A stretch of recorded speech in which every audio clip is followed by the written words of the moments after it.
Muchas gracias, hermano secretario de ALADI, Carlos Chacho Álvarez, hermanos embajadores de 13 países que componen ALADI, embajadores de países invitados, representantes de organismos internacionales, a todos, todas, oyentes de Uruguay y toda América Latina. Para mí una enorme alegría estar en la Casa Grande de Interacción de América Latina, acá en Montevideo, Uruguay. He sorprendido por la presencia de ustedes, aunque no tuve buena información del canciller de este acto, pero muy contento. Muchas gracias por las palabras vertidas de nuestro secretario, de quienes exponieron. Decirles, hermanas y hermanos, la mayor parte del comercio exterior boliviano se beneficia de los acuerdos suscritos en ALADI. El 59% de nuestras exportaciones y el 43% de nuestras importaciones. El pueblo boliviano cree en la integración. Bolivia es el único país que en su constitución política de Estado prioriza la integración de América Latina sobre cualquier otro proceso de integración. Estamos seguros que solo integrándonos más podemos hacer frente a las crisis provocadas por los países del imperio. Por eso es que debemos preservar y valorar todos nuestros espacios de integración y convertirlos en herramientas para la liberación de nuestros países. La CELAC le confió la importante tarea a la ALADI de desarrollar la dimensión económica comercial de la CELAC. Para lograr esto es necesario que los 36 países de CELAC sean parte de ALADI. Alentados a los países que no son aún parte de ALADI a sumarse a este proceso de integración. Hacemos un llamado a facilitar el ingreso de nuestros miembros como Nicaragua, que está en proceso de adhesión. Lastimosamente, heredamos organismos de integración creados para ser funcionales a intereses ajenos a nuestros pueblos. Cuando se crea ALADI, en agosto de 1980, los cancilleres que firman el Tratado de Montevideo eran en su mayoría de gobiernos de las dictaduras. En Bolivia estaba la llamada Junta Militar de Celso Torrelio, Baldo Bernal y Óscar Pam. En Argentina estaba el dictador Videla, en Uruguay el dictador Aparicio Méndez. Vivíamos en pleno plan Cóndor, donde la política de América Latina se dirigía desde el norte. Hoy nuestros pueblos se liberaron, ahora nosotros escribimos nuestro destino. Por eso hoy el gran desafío es transformar los organismos de integración para que respondan a intereses de nuestros pueblos. Queremos agradecer a este comité de representantes por atender a Bolivia en su legítimo reclamo contra las medidas unilaterales aplicadas a nuestros transportistas en su tránsito hacia puertos del Pacífico. Valoramos mucho este espacio y agradecemos las recomendaciones para solucionar este grave problema y llamamos a Chile a cumplir con su compromiso de otorgar un amplio y libre tránsito a Bolivia. En Bolivia practicamos la cultura del diálogo y esperamos que en el marco de las reuniones que estamos teniendo en este comité logremos soluciones concretas a nuestros reclamos. Quiero decirles, hermano secretario, a los embajadores presentes acá, qué tan importante ha sido integrarnos desde lo regional, desde lo nacional y por qué no decirlo de lo internacional.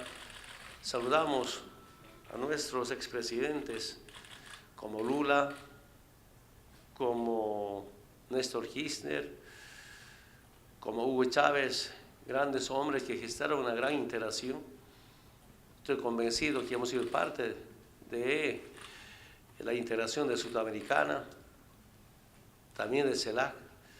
Quisiera que América Latina sea una potencia, pero no una potencia para dominar a otras potencias.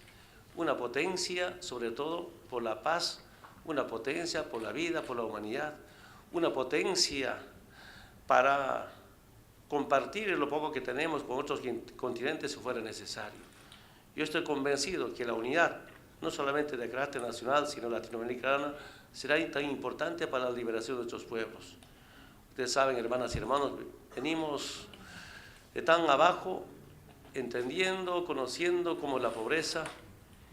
Venimos de tan abajo pensando cómo liberar a hermanas y hermanos que todavía viven en la pobreza. Ustedes saben también que hemos avanzado bastante en Bolivia, no solamente en lo económico, sino en lo político, como decía el hermano Chacho Álvarez, nuestro secretario, que solo se puede eso con la unidad. Ahora cuesta evidentemente unirnos, pero cuando nos unimos nos liberamos, cuando nos unimos nos desarrollamos. Estoy convencido, y quiero ser muy sincero, algunas potencias nunca van a querer que nos desarrollemos. Primero están sus intereses. Si bien antes había un proceso de la liberación, frente a ese proceso de liberación democrática venían las dictaduras militares. Evidentemente en Bolivia había una total ingobernabilidad. Antes de que llegara el presidente, antes de los 5 años del 2006, habían un presidente cada año. 2001, Banzer; 2002, Tuto Quiroga; 2003, Gonzalo Sáenz Lozano; 2004, Carlos Mesa; 2005, Eduardo Rodríguez Belcé. Y de verdad, hermanas y hermanos, no pueden entender que nosotros ya estamos 5 años y 9 años y ratificado por 5 años más. Esta es la liberación democrática, pacífica, participativa, bajo la lucha y la conciencia del pueblo boliviano. En lo político, ¿qué hicimos? Lo que hicimos es cómo refundar Bolivia mediante la Asamblea Constituyente, con la participación del pueblo boliviano. Los constituyentes han propuesto un proyecto de constitución al pueblo y el pueblo por primera vez aprueba su constitución con su voto. Que antes también habían reformas constitucionales, habían antes también asambleas constituyentes, pero con partidos políticos que tenían representación parlamentaria y no con el pueblo boliviano. Y en lo económico, ¿qué hicimos? La nacionalización de los hidrocarburos en especial, las empresas públicas, los servicios básicos, y quiero decirles, las tarifas de energía eléctrica y de agua potable desde que llegamos no suben ni un peso, porque los servicios básicos son un derecho humano. Estas políticas nos han permitido avanzar bastante en Bolivia y por eso el pueblo boliviano sabe de estas políticas económicas que desarrollamos, que de verdad ni con el compañero Álvaro, nuestro vicepresidente, no calculamos que rápidamente iba a haber una liberación económica con la nacionalización de los hidrocarburos. Mira, la renta petrolera del 2005 eran 300 millones de dólares. Ahora son más de 6.000 millones de dólares de renta petrolera después de la nacionalización. Yo junto a la Central Obrera Boliviana pedíamos la nacionalización a los gobiernos del pasado y la respuesta era, si se nacionaliza, no habrá inversión. ¿Y cuánto era la inversión el 2005 antes que sea presidente? 240 millones de dólares por las petroleras internacionales. Ahora, ¿cuánto es la inversión en Bolivia? Para este año está programado 2.400 millones de dólares. ¿Quién? 70-80% con nuestra plata. Y los otros también van aportando, pero muy poco. Las petroleras siguen en Bolivia. Los que no conspiran políticamente al gobierno nacional, está garantizada su inversión. Ustedes saben, que son economistas, hay un llamado costos recuperables, ¿no? Entonces, que en el fondo ni siquiera invierten las petroleras, sino prestan servicio. Y con los costos recuperables pagamos, y el modelo boliviano en tema económico es A ver, pongo el ejemplo de San Alberto. Después de la nacionalización, Bolivia se queda con 85% y el 15% para Petrobras. Pero del 15%, en esos megacampos el 7% es para costos recuperables. Lo que ha invertido, por el 7% pagamos. Cuando devolvemos, Bolivia se queda con 92% y la Petrobras se queda con 8%. Está trabajando, invirtiendo muy bien. Anteayer hemos descubierto otro bolsón, otro reservorio, donde se va a producir 2 millones de metros cúbicos día.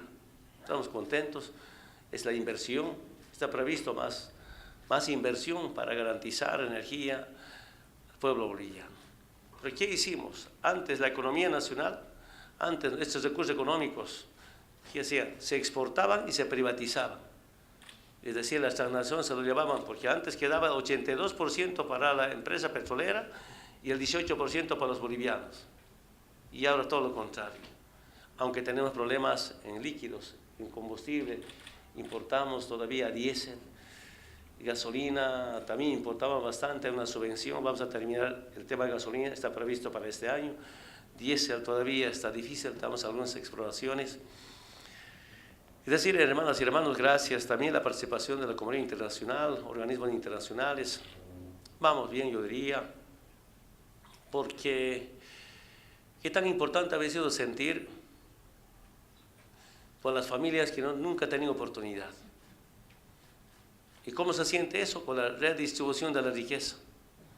Ahora lo que se queda no se privatiza, sino vuelve al pueblo boliviano mediante rentas y bonos, o vuelve mediante obras, o vuelve también con las transferencias que hacemos directamente a las alcaldías, como también a los gobiernos departamentales. Estamos en campaña todavía, sigue la campaña, serán deseos ganar todas las gobernaciones. ¿Por qué queremos ganar las gobernaciones? Algunos opositores, cuando ganan alcaldías importantes de Bolivia o los departamentos, ¿qué hacen? No están pensando en hacer desarrollo de ese departamento, no están pensando en trabajar con el presidente, con el gobierno nacional para que su departamento o su municipio gane. Más está pensando cómo va a ser el futuro presidente, y para eso hay que atacar a Evo Morales.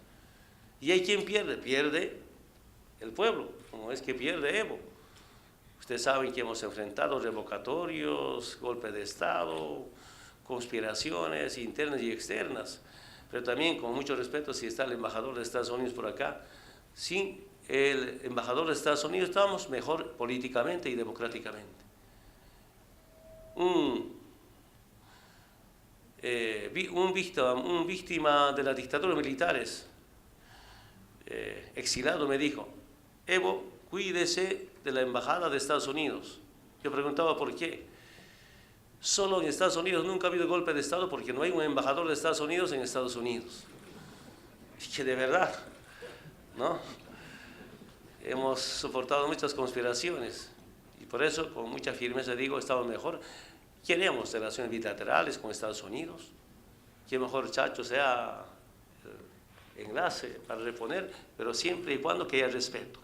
Somos de la cultura del diálogo, venimos de esas familias de diálogo, pero cuando quieren conspirarnos, no, tampoco podemos permitir conspiraciones de algún embajador en nuestro país.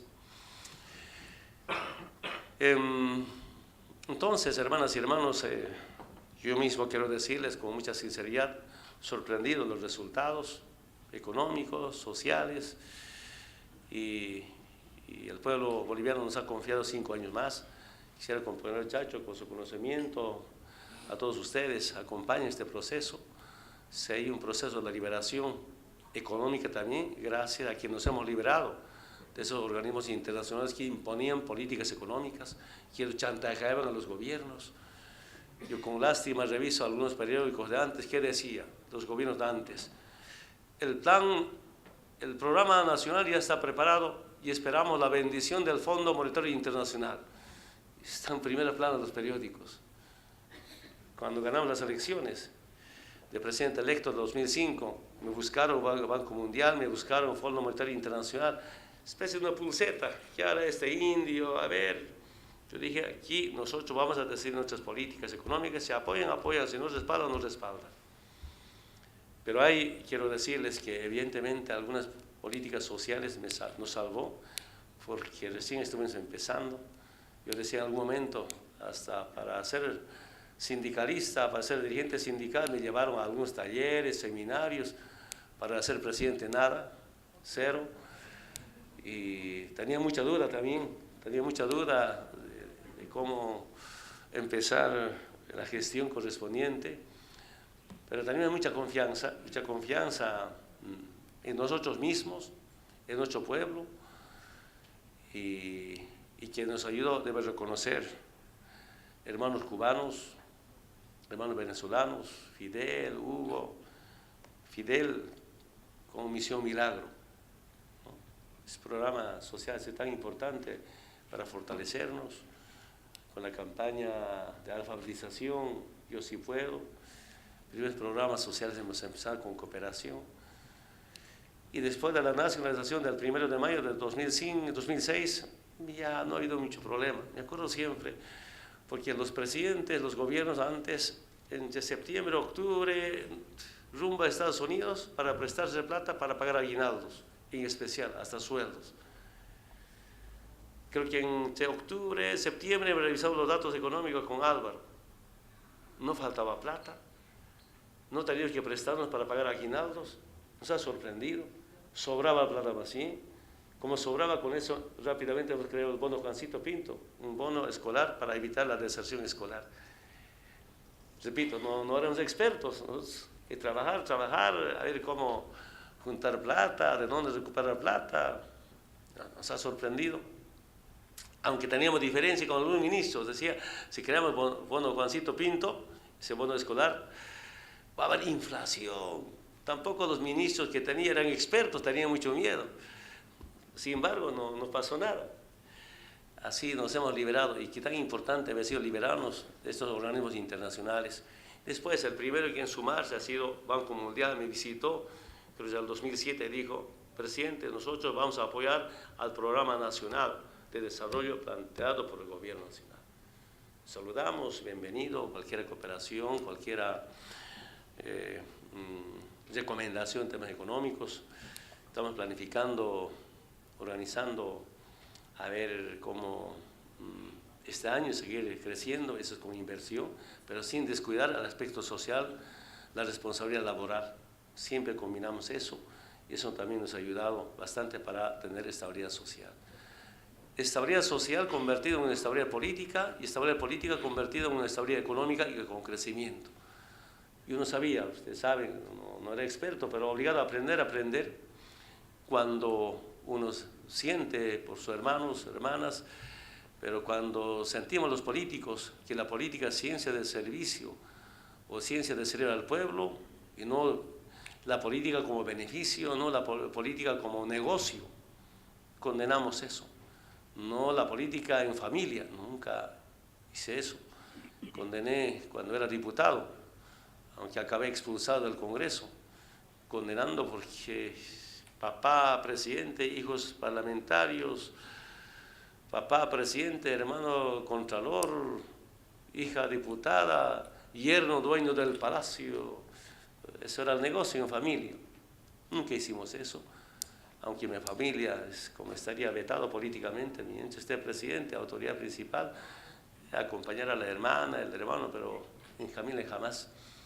Y también intentamos siempre como acabar con la soberbia del político, abuso de poder.